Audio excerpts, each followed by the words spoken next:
everybody, my name is Gemma. I'm Danielle. And this is Mas Dinero, and this is a channel where we talk about our experience and expertise when it comes to all things money. So what we want to do is we want to welcome you into the new year. It is 2022, and we wanted to make our first video to be about talking about the basics, especially if you're here for the first time and you're having those big goals that have to do with money. So what we want to do is we want to talk about a financial foundation. We want to establish a financial foundation for you and your family to follow in 6 simple steps. Yes, and we are doing this because we want you to win in 2022. So these 6 areas are crucial for you to take a look at, and not just look at what you're doing currently, but also set yourself up for success by establishing goals and holding yourself accountable to what you say you're going to do. So the first area you want to take a look at when it comes to setting up a financial foundation, as Gemma had put it, for yourself, is looking at cash flow. Like, what is coming into your accounts as income? Okay, so that could be your W-2 earning job. You could be doing independent contracting work, doing like Uber and DoorDash, all that kind of stuff. And now, if that's the case, there's different ways to get organized when it comes to cash flow. We'll get back to that in a second. But cash flow entirely just means what's coming in and then also what's going out.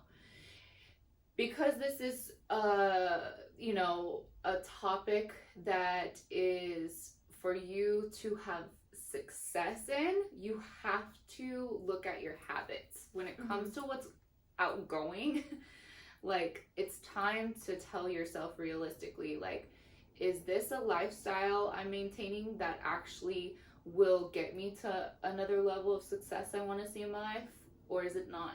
And you need to make those like behavior changes, right? To win, first and foremost. If you're not ready to do that, then don't watch the rest of this video. This is to help you win. So number 1, you need to have that mental shift of like, okay, I'm ready for this. I want to see my life better, my family's life better, and I'm ready to make these habitual changes and not spend on crap that I don't need. And of course, treat yourself every now and then. Maybe set a goal, and habitually you say, if I do this for the week, even if it's chores, if I do these chores for the week, I'm gonna go get coffee out or eat out, whatever. Okay, so that's number 1, first and foremost, you need to look at when it comes to cash flow. Now, with incoming money to your accounts, there's different ways to go about that. Some people do different checking accounts for all their income. Some people just have it going into one.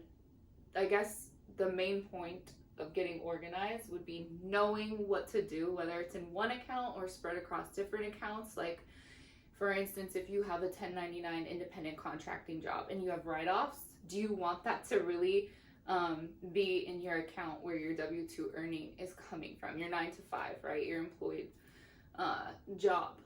And no, especially with the new laws in 2022 regarding taxes and account monitoring, you want to get more organized with this. Otherwise, you'll pay penalties. Okay.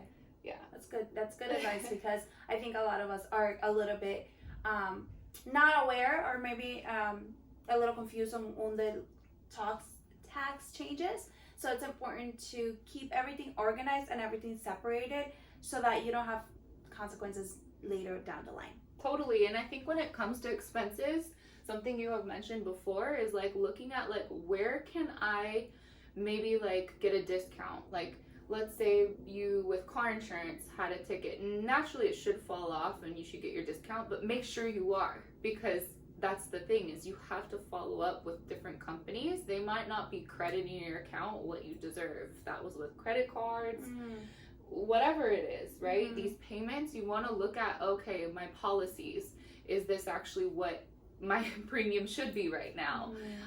Could I pay it off for the next 6 months instead of paying monthly, so I can loosen up some funds month to month, right, with your earnings?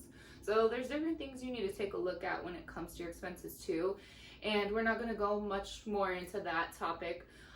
If you need tools to help you get organized, or need to sit down with one of us to go ahead and analyze your situation and give you some tips, then definitely we'll, as you know, every video we leave our email in the description. Reach out, we'll send you the free budgeting tools that we have.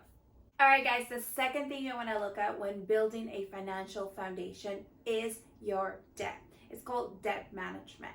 And this is super, super important. So, obviously, we all have all kinds of debt. You may have a mortgage and a car note and maybe some student loans and some credit cards. Today, what we want to focus on is consumer debt because it is the most harmful to us. Consumer debt, meaning credit cards, is usually going to have the highest interest that we pay. So a bank will lend us money and the interest on a credit card is what, 20%, sometimes 25%. Sometimes it's less, but it's probably 20 as an average. And so we're paying all this money just to have those credit cards. So what we want to do is we want to be proactive. If you want to accomplish your goal, if you want to hit those milestones at the end of the year, we want to be proactive about this stuff. So, and don't add on more debt.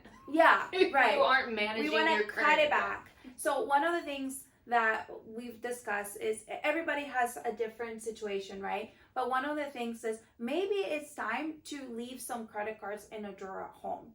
I said cut them up because I'm a little more like extreme, but maybe you just leave them at home so that you avoid the temptation of taking out a credit card and charging everything. You're going to Macy's, Target, leave it at home. Yeah, because a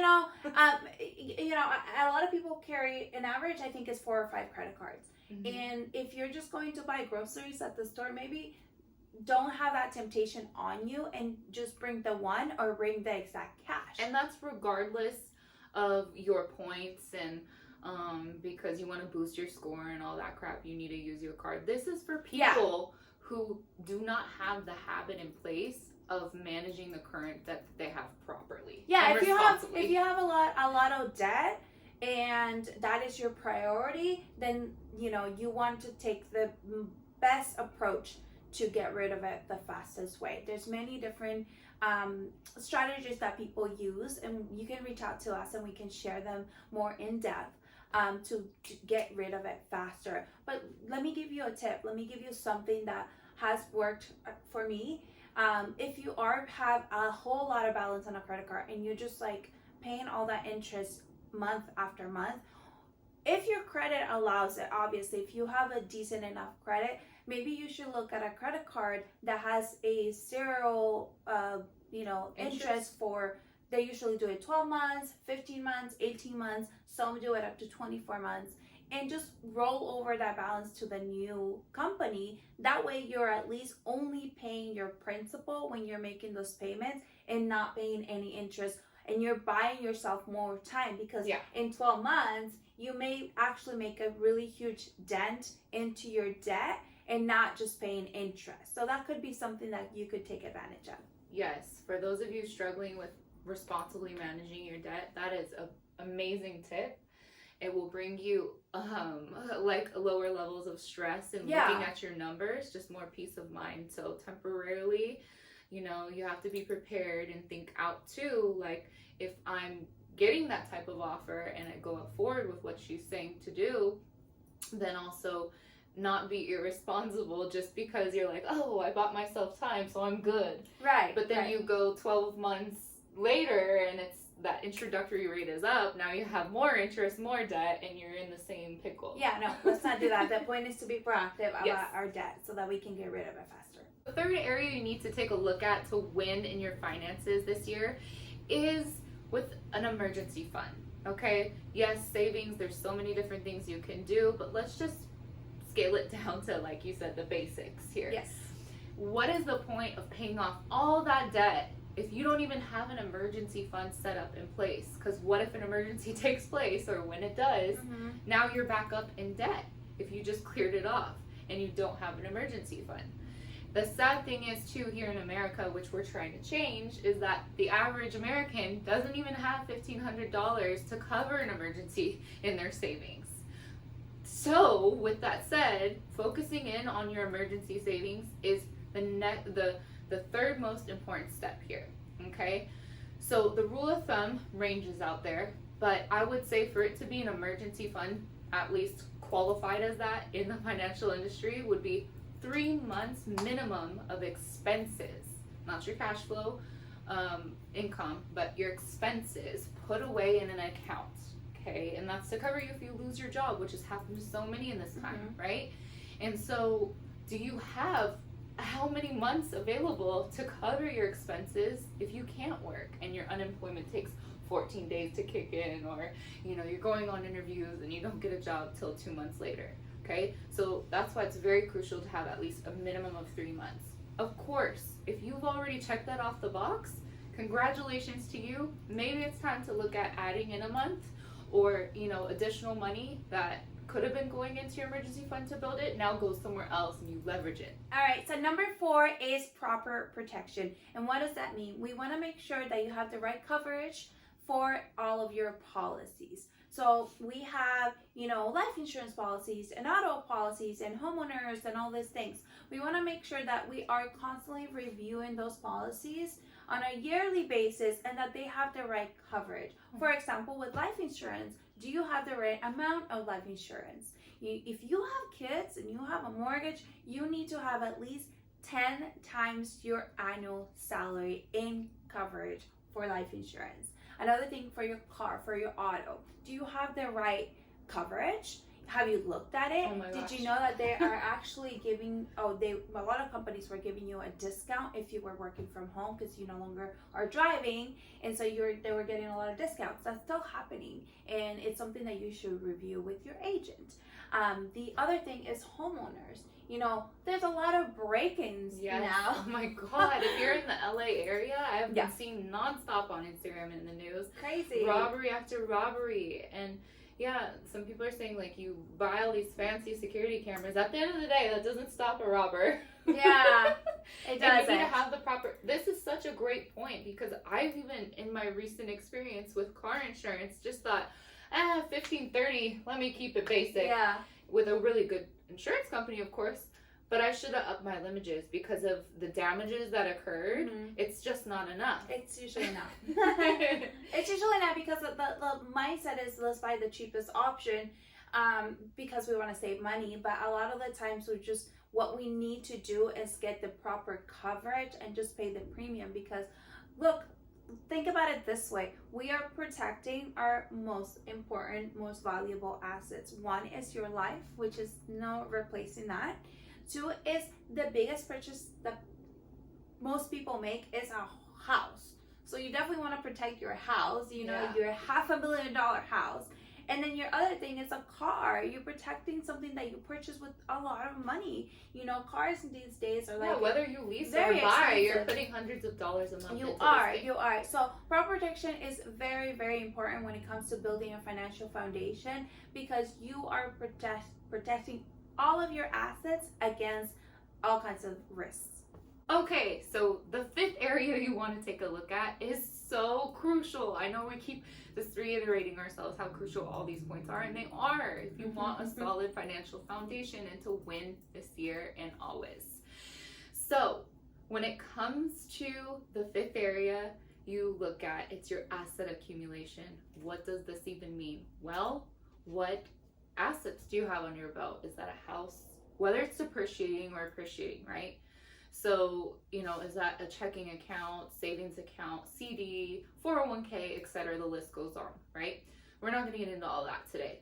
But when you take a look at your asset accumulation, you need to see, and especially setting goals, what is the value of what you own right now and how can you add to it, right? Maybe that's earning some passive income, right, to your cash flow. But if we look back at all the points we covered so far, let's say that you have, cleared up some debt. Let's say that you do have a solid emergency fund. Now, what the heck do we do with the extra money that's coming in? Do we keep that in the savings? No.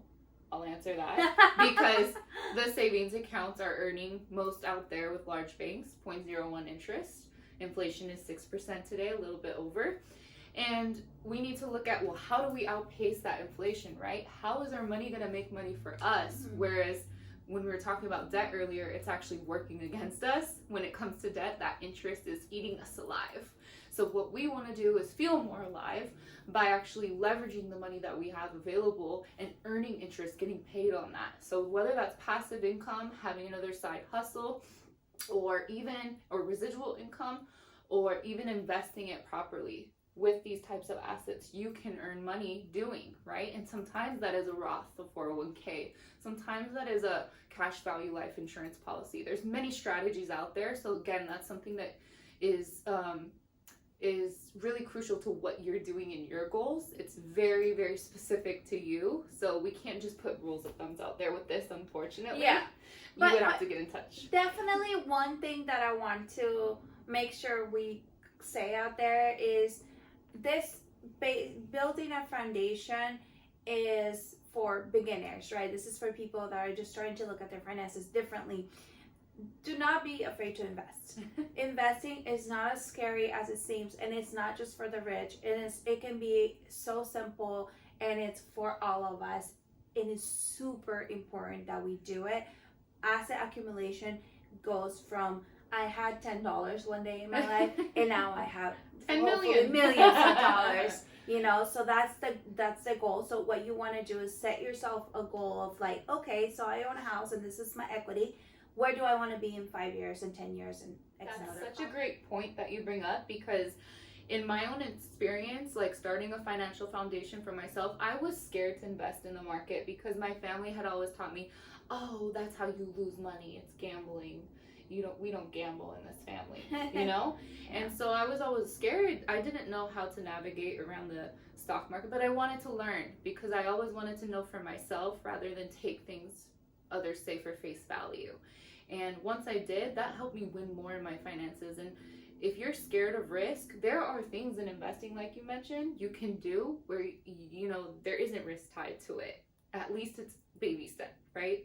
All right, guys, so we've gotten to number 6, which is also very crucial in your financial just foundation, and that is estate planning. So estate planning naturally comes after asset accumulation because now it's time to plan for the next generation. So a lot of us want to leave a legacy for our families, you know, especially us that are immigrants. We want to make sure we make a dent into our kids and their kids and our generations to come. Futures. So, estate planning is super, super important. You know, we've already covered the life insurance portion, but what happens is when you build a lot of assets and you have a lot of stuff going on, you have your home, and then you have a rental home, and then you have your 401k, and then you have your savings. You have all these assets that you've built throughout your life.